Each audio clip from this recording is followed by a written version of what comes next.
Hello everyone, welcome back to the channel. My name is Marco and today we are continuing with One Piece, episodes 255, 56 and 57. Last time around we got a little bit calmer episodes, and it's funny that I said calmer, but there were plenty of action scenes as well, especially those scenes where Nami was chasing after the train and she barely missed it. Robin got away, and later on Nami running on the rain, jumping from the bridge to the rooftops of the buildings and doing basically parkour in her like heels and stuff. It was really crazy, man. And it goes to show you how each of our crew members are very precious people and they all care about each other. She tried her best to get to Luffy and to tell him news about Robin, which basically revived Luffy a little bit. Like, you have this constant surge of bad news, the stuff with Usopp, the stuff with Ship, the stuff with Robin, and Nami comes in and says that Robin actually did this for us. She's basically sacrificing herself for us, and Luffy later on pushed those buildings and Zoro was able to get out of the chimney. Chopper came to help him. By the way, I've been told about Chopper's voice actor, that she was pregnant at the time and that it's only a replacement for a couple of episodes. So I felt kind of bad for the current voice actor, but you know, it's the same when you watch a series and the actor gets replaced. It's kinda odd and hard to get used to, but oh well, it is what it is. It won't last long, and I'm sure that the current voice actor is trying their best, but it's good to know that old Chopper will be back. That's really good to know. So I don't think we will have enough time to chill, since Luffy said I'm ready to go immediately.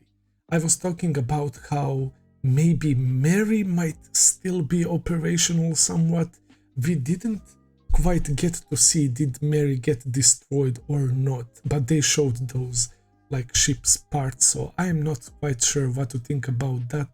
But I don't know how else are we going to go after Sea Train, who is, I assume, much faster than the regular ship as well. So that's the tricky part, and based on what I saw from you guys and your comments, it seems like next arc is literally called Enies Lobby, and that's the place where they are taking Robin and Franky and Usopp right now.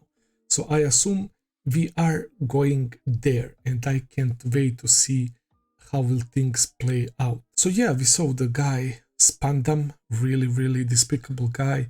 He was basically talking to himself about how he's getting a blueprints thanks to Franky, and that he's getting Nico Robin finally after 20 years of running. Everything seems to be going very well according to him, but he for sure doesn't count that Luffy and the others will come there. I'm super excited to watch next episodes, guys, so without further ado, let's jump into episode 255.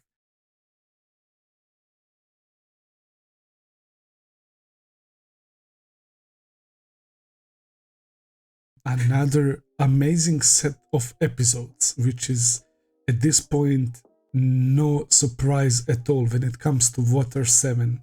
This is fantastic, man. The fact that they have a Rocketman, a train that was, I guess, used as a prototype. It's not finished or something. It wasn't in use for a very long time period. Kokoro knew about it, Iceberg knew about it, and Iceberg anticipated that it's going to be needed, and I love that, man. The conversation between Iceberg and Franky was so heartwarming, man. Seeing Iceberg say Moronki again, just like when they were younger, and him crying after literally telling him everything, how the things are. He finally breaks down and cries because he was glad that his best friend basically is alive after thinking for 4 years that he died. And that's such a cool detail. So Franky probably got all those weapons and stuff in him when he repaired his body, I guess, after getting hit by a sea train. That's something that I didn't think about, that it makes perfect sense. And especially knowing that Franky is building all those Battle Franky ships and whatnot. Really phenomenal stuff. Granny Kokoro, I knew it that she is gonna be so clutch, man. She has done already so much for us, and Chimney and Gombe are with us as well. Franky Family is with us. Pauli, Tilestone, and the other shipwrights. It's so freaking awesome. And I like how Luffy took the charge and said we all have common enemy, we are going to work together, and they formed a triangle holding their hands, and it was just perfect, man. Then we have that scene of Luffy basically telling Sanji to go wild, and Zoro was actually worried for Sanji there. I like, even though those two seem often cold to each other, they of course care for each other, just like every crew member cares for each crew member. They all care about each other, and it's just like one family that cares for each other so much. And seeing Sanji smiling and saying, if you'd order me to stop, I wouldn't anyway. Luffy just knows, man. He told Zoro, how would you feel in that situation? You would probably go to save Robin as well. And Franky is there crying and with his guitar playing the sad music.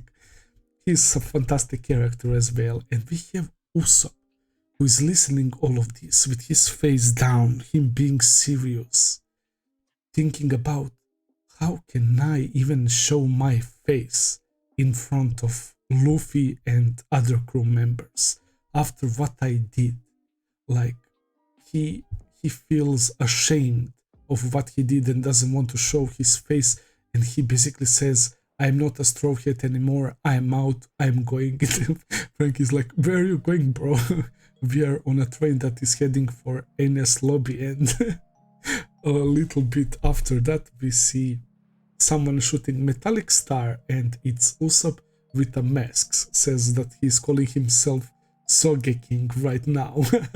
That is so damn nice idea by Oda. So basically Usopp is going to help us after all, and everyone will know that it's him, obviously, because of nose and the voice and everything. But yeah, it's going to be easier for him, I guess, because he will get absorbed by that character or whatever the heck he calls himself, because it seems like he's pulling off some sort of role play. He said, oh, you are going to save this mademoiselle, and Usopp never talks like that. So I'm so excited for the future of this arc and for us potentially reaching Ines Lobby. Nami mentioned some crazy stuff like those gates, the gate of justice, right? And behind that there is like the Navy headquarters, and they have, like she mentioned, a prison for the criminals. So once you pass those like gates, I guess you are done for. I can't wait to see what's gonna happen. Luffy and Zoro making that hole through the wave, and Rocketman going through it. It was so interesting. I wasn't expecting them to do something like that. It goes to show you how strong they are, of course, but thinking about how they need to face Lucci and others, wow, it's about to be epic, man. I will end the video here. That's all for today. Thank you so much for watching, guys. I hope that you enjoyed. If you did, please consider subscribing, leave a like, comment, all that good stuff as always.